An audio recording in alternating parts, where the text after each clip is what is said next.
On one occasion, Buddha lived in the woods outside a Brahmin's village.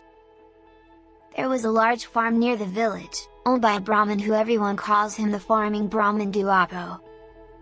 In the morning, the Brahmin was working on the farm, directing the workers to plow and sow seeds. There were as many as 500 tools for plowing fields alone, so you can imagine how huge the farm was. When the tillage was packed up, the Brahmin began to distribute food to the farm workers. At this time, Buddha passed the farm, to the village begging for food. Buddha saw that they were distributing food, and stopped by. The Brahmin saw Buddha stopping by and knew that Buddha was going to beg him for food. But he was dissatisfied with the fact that monks did not pay the same labor as they did. So he did not intend to give Buddha food, and sarcastically said to the Buddha, "We are farmers, depending on farming and harvesting food to eat, never have to beg others for food. You should also cultivate your own. Farming has food to eat, and you don't have to beg others to eat. I also farm, depending on the cultivation, and there is food to eat too," Buddha replied. "Oh? Is it? However, we do not see you have farming tools, such as plows, hoes, cattle, oxen, cattle whips and so on. How dare you say that you say you also farm and have food to eat? Can you farm without farm tools? I'd rather ask you for advice," the Brahmin said impolitely. Buddha answered confidently, "The faith of the proper Dharma is the seed I sow. All the good acts are the good fields that I cultivate. The perseverance of diligence is my tame cattle, rigorous practice is the beautiful rain. Wisdom is plow, shame is the handle of plow, focus is the reins, guarding the mindful awareness of six senses. These are the master to operate those plowing tools. Guard my own manners and behavior, to control my appetite. Truth is a sharp tool for removing weeds and a resting place to relieve from bondage.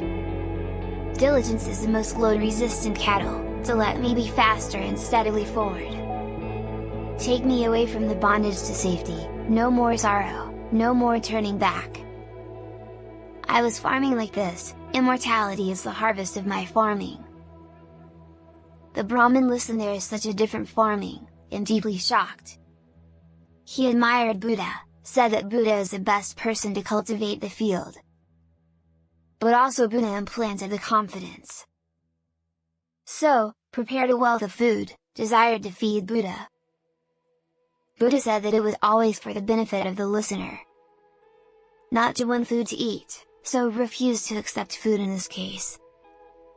The Brahmin admired Buddha again and said, "The great Gautama is the most successful mentor.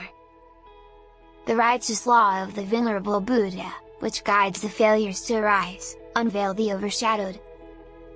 Just like a bright light in the dark, guiding the lost ones. I now refuge under the respected great Gautama, the righteous and the monk. I wish the Blessed One could accept me from now on for life as a disciple of Buddha."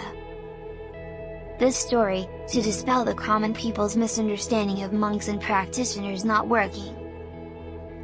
On the other hand, also shows the Buddha's preached skills, to practice Dharma as the farming.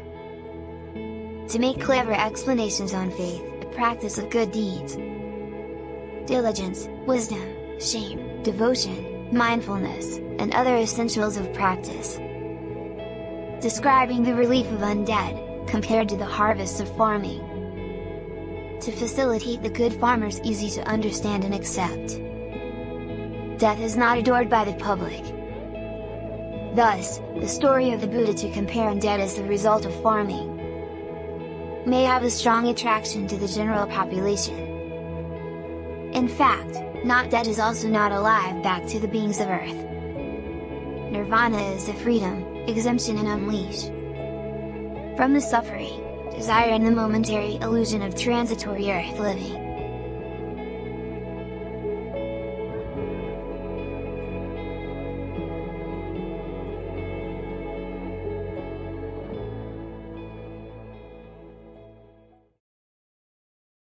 Thank you for watching. If you like our video, please hit the like button. And don't forget to subscribe our channel for more motivational story.